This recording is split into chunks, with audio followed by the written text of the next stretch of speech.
is a Commodore 16 Computer Learner Pack. Plugs straight into your TV. It's probably the easiest computer for a beginner. The pack has a cassette recorder, a keyboard tutor program, how to program, learn to type program, and best, it's under $300. You can get this Commodore 16 Learner Pack from your retailer, and I strongly suggest you do, because I'd rather turn on my Commodore than the television. Okay, so you may have seen some of my Commodore 16 videos about repairing these machines, and also my Plus 4 videos also about repairing these machines.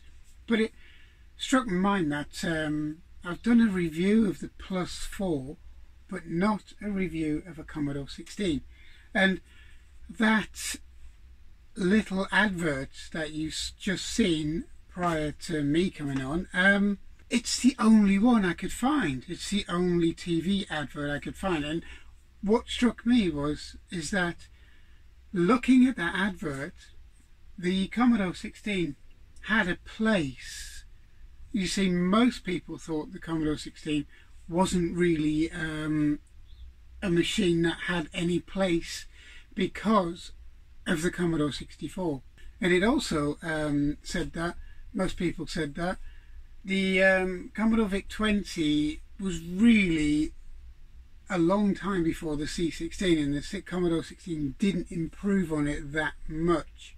Now, as I said before, I don't think that was 100% accurate. The Commodore 16 had a lot going for it, especially if you rooted it in the education market for young or younger children.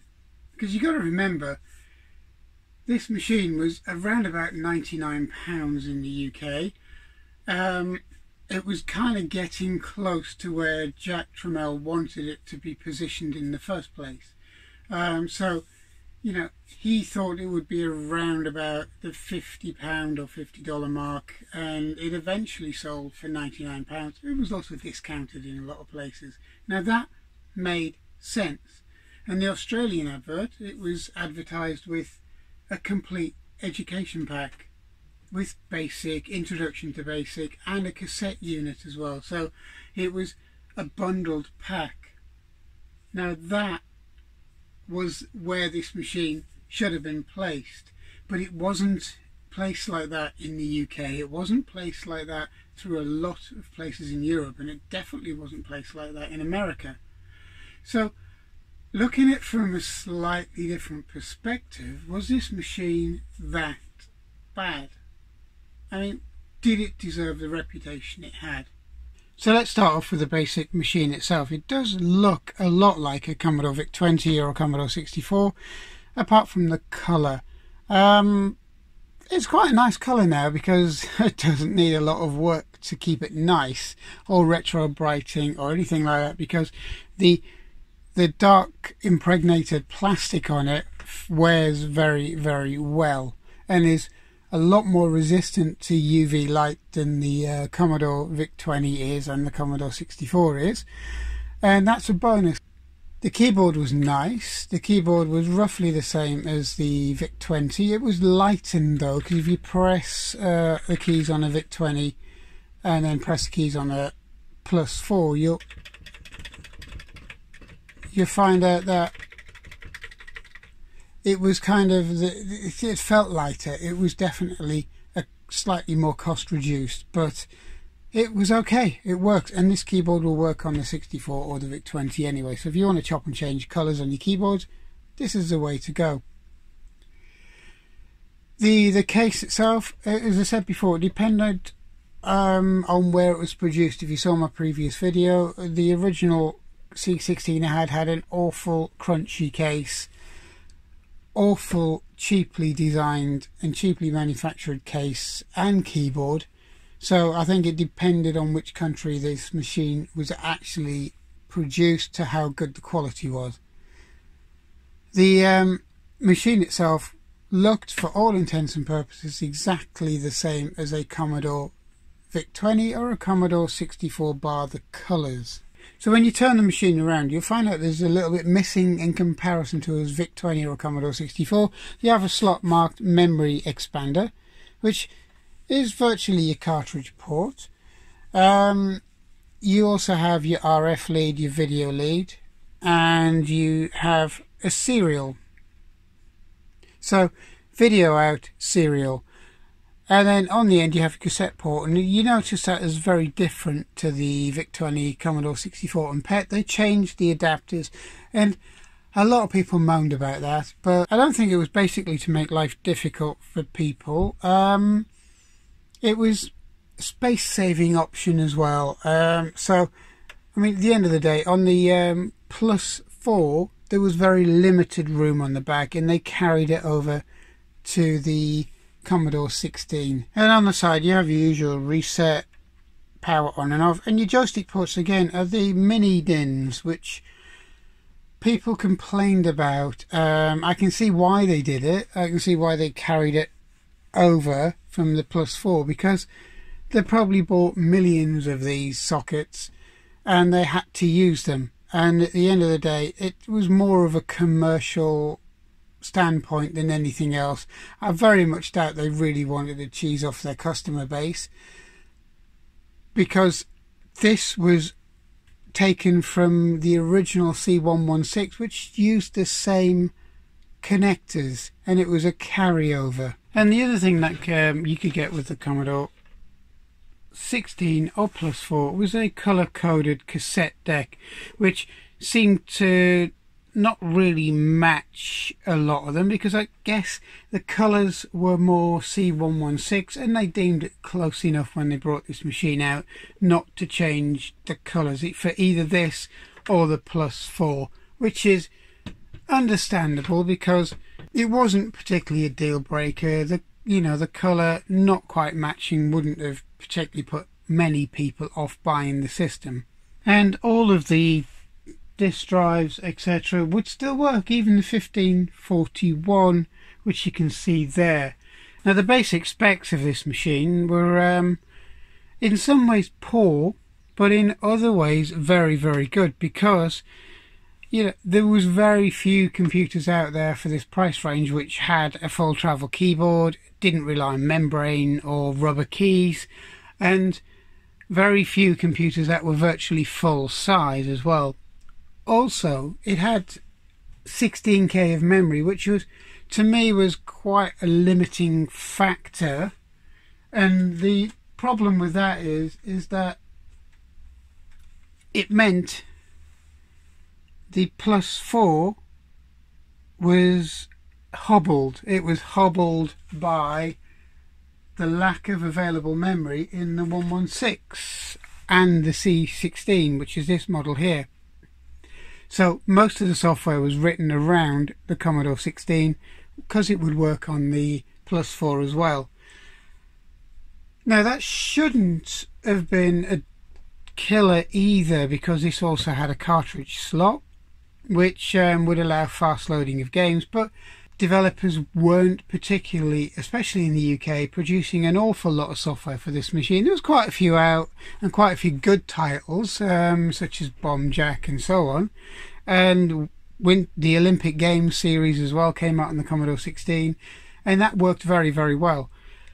The plus points of this machine, it had the extended BASIC, so it had all of the sound commands that the VIC-20 and the Commodore 64 never had.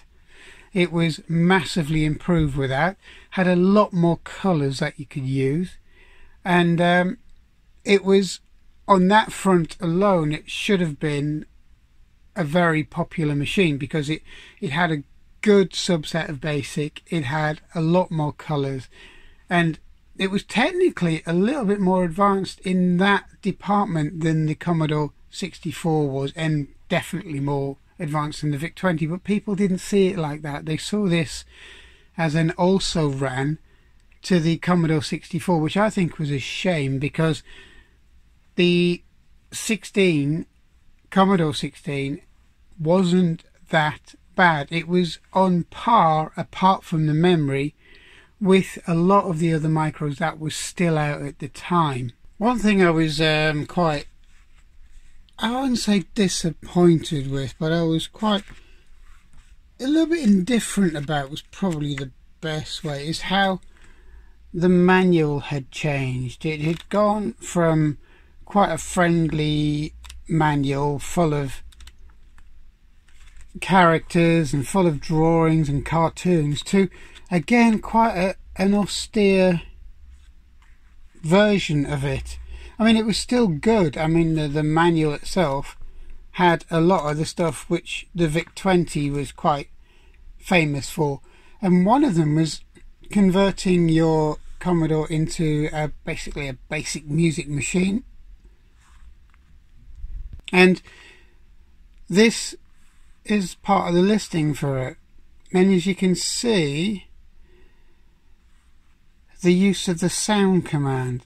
Okay, and the idea is that you could actually shape the sounds all the way through on this, which the Commodore 64 and the VIC-20 had a lot of difficulty doing because of its lack of sound commands in its basic. And for that, the Commodore 16 and plus 4 was a much more rounded machine as far as basics concerned. And the fact that they carried over very similar programs onto the manual for these machines made it nice, made it a kind of continuity, really, if you could put it that way, for somebody going from a VIC-20 to a Commodore 16, which is probably intended as its natural upgrade path. So the manual, although not as friendly as some would say, not as cartoony as the original,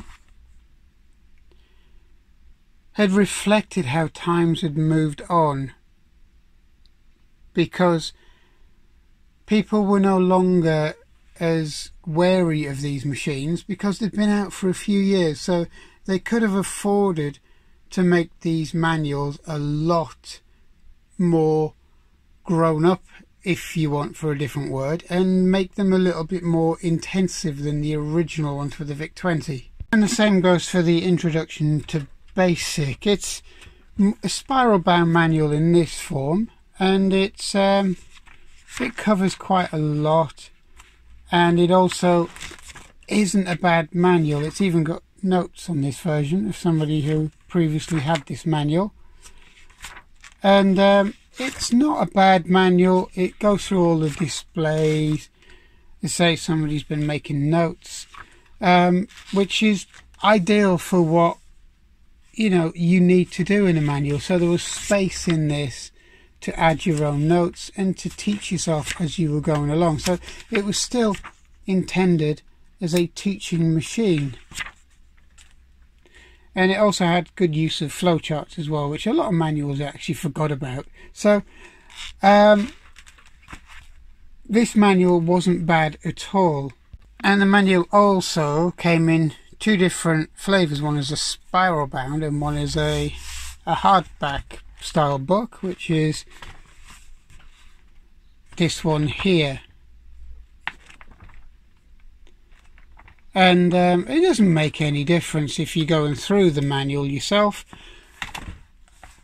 and it all depends on how old the machine was. I'm guessing this kind of manual was probably a little bit more expensive to produce, which is why they went to the cheaper spiral bound manual.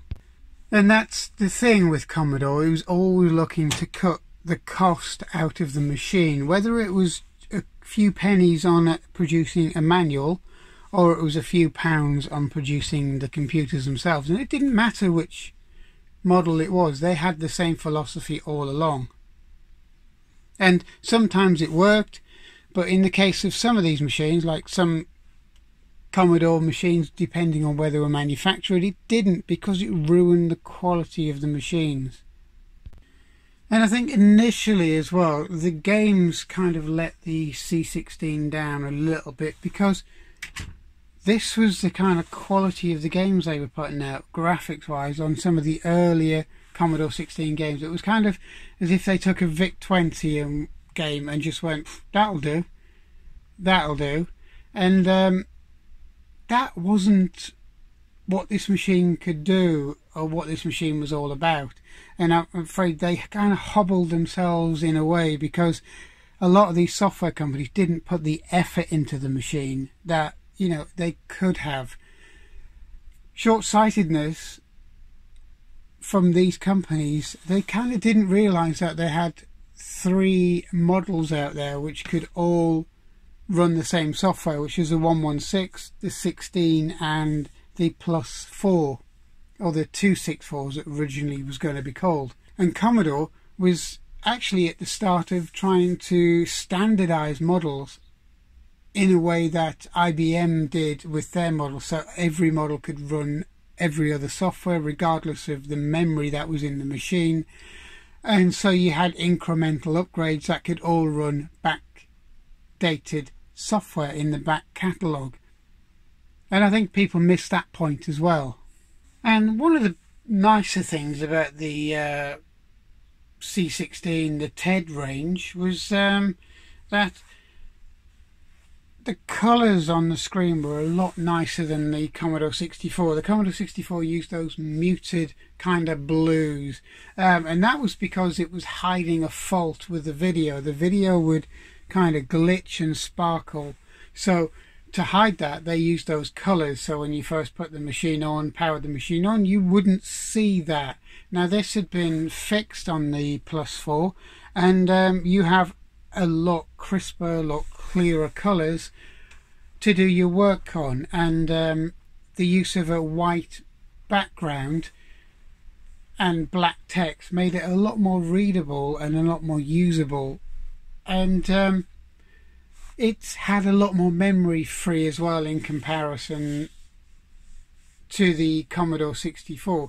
This is the Commodore Plus 4 that's actually, you can see in shot, it's the same colours as the 16, but it has almost all of its memory free, which was a massive bonus compared to a Commodore 64. And that's exactly the same with the Commodore 16. You can see here it has most of its memory free.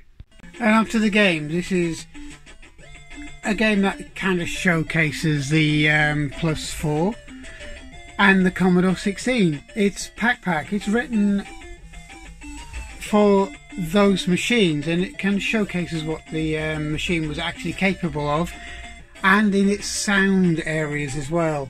And lazy programming to start off with kind of helped the demise of the 16. If they brought stuff out like this when the machine was first out, it would have been a lot different story.